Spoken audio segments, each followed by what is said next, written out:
ஓரிரு நாளுரையாடலிலே உலகம் உலகம் இனி வேறொரு தோரணையாகிறதே முழுதும் முழுதும்.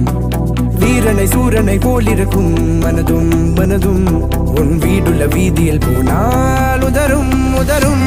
உன்னை பாராமல் வேறேதும் பணி இல்லை, ஆனால் நேராக பார்க்கின்ற துணிவில்லை. அன்பே நீ என்று என் நாட்கள் இனி இல்லை, இங்கு நீ என்றும் நான் என்றும் தனி இல்லை.